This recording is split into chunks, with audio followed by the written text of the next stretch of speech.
Yeah, well, you kind of reinforced my point before. I think, and this goes with everything, whether it's school shootings, where there's a low body count or no one dies.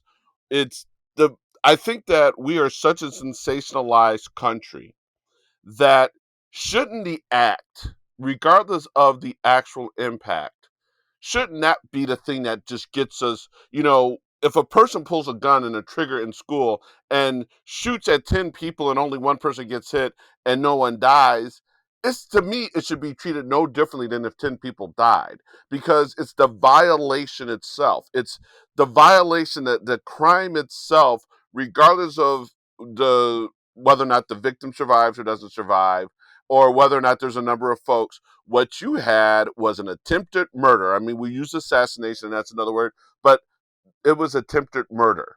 It was attempted murder. The intended target was the Speaker of the House. Again, even if Paul doesn't get harmed, and I'll show you, and this is what pisses me off about the press and Republicans.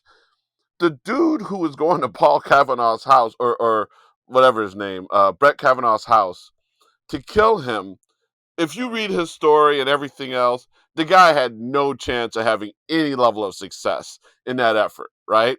And in addition to that, because Kavanaugh, as is all members of the Supreme Court, is a sitting Supreme Court member, he has U.S. Marshal Service. That guy turned himself in, and you see how everybody, the Republicans and the press, they just they they felt like this is the greatest violation ever. If you ask me, it would the system worked there, right? Guy, that's why you have a U.S. Marshal. The guy went to go kill Brett Kavanaugh. He basically was stopped by the U.S. Marshals, or he even saw the U.S. Marshals and said, "I ain't got a chance. I'm going to turn myself in." But it was treated. The fact that the guy was not successful was not really factored in. They're like, "This is horrible."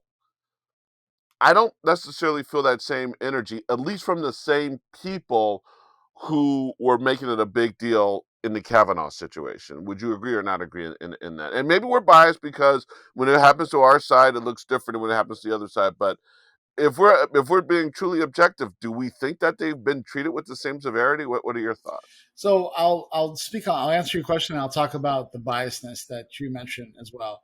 First, it's not treated with the same severity because one, there the only person I really saw talk about it was Mitch McConnell on the Republican side. Mitch McConnell tweeted out his outrage, which is fine, right? Kudos to him. But no, Trump is silent. Pence, Cruz, Graham, right? All these people are silent. McCarthy, and yet they were making a big deal out of Kavanaugh. So in a big way, it's not treated. Oh, McCarthy So did. in a McCarthy big way, did. it's not treated. McCarthy did put out All a right, tweet. so I missed that part. So my mistake. But for the most part, they're pretty much silent on this, right? To speak on the bias part, so here's the thing: there's technically violence on both sides. What I mean by that is the Bernie Sanders supporter, the baseball game. Like there's been instances, no doubt about it. And I'm not trying to say that we're just the most peaceful people in the world, but the difference is here, John. This is the difference to me. And correct me if I'm wrong. I don't actually know the motive, but do you know the quickly ask you? Do you know the motive behind the Brett Kavanaugh thing? Well, it was right after the leaked opinion. It wasn't even before the final after the final opinion. It was after the leaked opinion. It was the earlier leak, that, and I mean the guy cited that as part of the reason he was going there. All right, so that's what I'm trying to say here. That guy wanted to harm Brett Kavanaugh for. All right, let me say this before I say this. There's nothing that can happen that justifies any sort of violence. So I want to be clear on that part. But what strikes me as missing in the conversation is Brett Kavanaugh is actively trying to take rights away from people. The Republican Party are actively trying to take rights away from people, actively trying to get Black people, Latino people not to vote, et cetera, et cetera.